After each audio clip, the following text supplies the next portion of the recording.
इस video lecture में हम पढ़ेंगे a letter to God.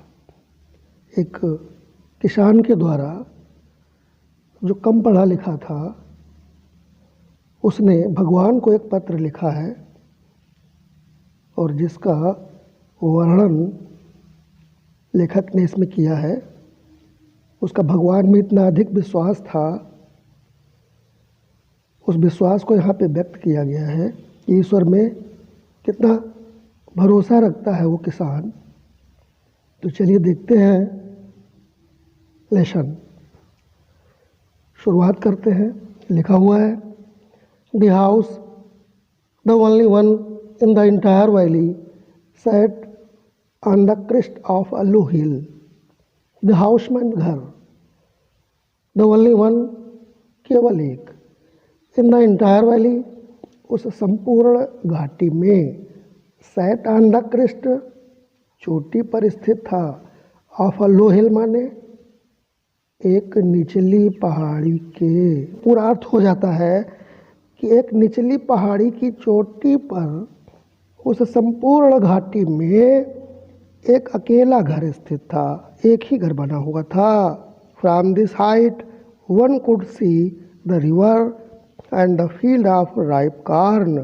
From this height माने ऊंचाई से, वन कुड सी माने कोई भी देख सकता था, द रिवर नदी को, and the field of ripe corn पकी हुई फसल के खेत को, डोटेड with the flowers that always promised a good harvest.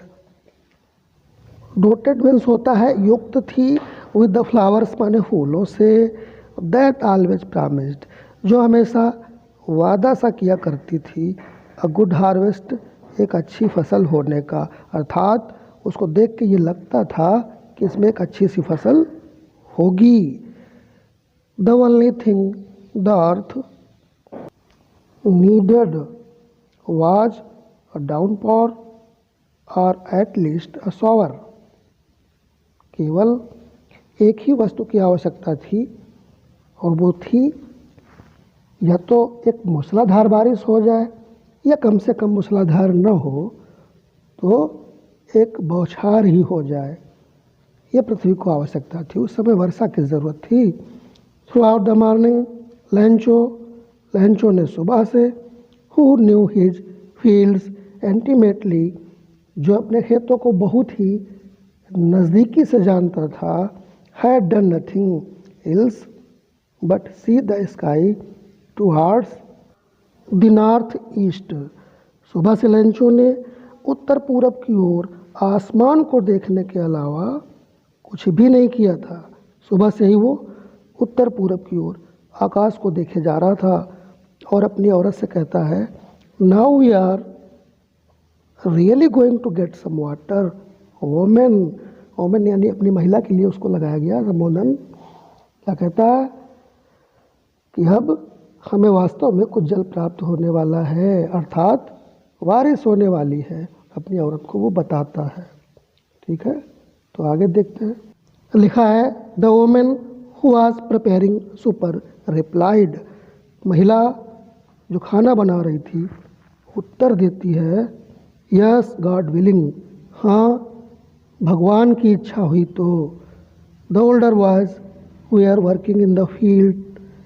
बड़े वाले लड़के खेतों में काम कर रहे थे। While the smaller ones we are playing near the house, और छोटे वाले वही बगल में घर के, नियर द हाउस यानी कि घर के बगल में ही खेल रहे थे। और until the women called to them all, और ऐसा जब तक चलता रहा जब तक उस महिला ने भोजन के लिए नहीं बुलाया। क्या बुलाया? कम फॉर डिनर, भोजन के लिए आओ। अर्थात शाम हो गई थी, क्योंकि ये डिनर कहते हैं रात के खाने को। शाम को वो सारे अपने घर पहुँचे खाने के लिए, उस महिला ने बुलाया उनको। आगे लिखा हुआ है, it was during the meal that, ये भोजन का ही मध्य था, भोजन का ही मध्यकाल था। Just as Lencho has predict, जैसे कि लैंचो ने भविष्यवाणी की थी, big drops of rain begin to fall. Big drops of rain माने बड़ी बड़ी बूंदें, ऑफ रेन माने बारिश की, बिगेन टू फॉल माने गिरनी शुरू हो गई, बड़ी बड़ी बारिश की बूंदें गिरनी शुरू हो गई। In the north east huge mountains of clouds could be seen approaching. In the north east पूर्वोत्तर से ह्यूज माउंटेन्स बड़े बड़े पहाड़, ऑफ क्लाउड्स माने बादलों के, कुड बी सीन अप्रोचिंग बढ़ते हुए दिखाई दे रहे थे। The air was fresh and sweet, हवा ताजी और मधुर थी। The man went out for no other reason than to have the pleasure of feeling the rain on his body. The man went out, आदमी बाहर गया, और उसका बाहर जाने का फॉर नो अदर रीज़न, कोई दूसरा कारण नहीं था, than to have the pleasure of feeling the rain on his body, उस बारिश का जो खुशी था उसे, उस बारिश की जो खुशी थी उसको अनुभव करने के लिए, अपने शरीर पर उसको लेने के लिए, अनुभव करने के लिए वो बाहर गया। एंड व्हेन ही रिटर्नेड ही एक्सक्लाइमेड, और जब वो वापस आया तो ही एक्सक्लाइमेड माने वो उत्साहित था। शेष कल देखेंगे, आगे का भाग कल पढ़ाया जाएगा।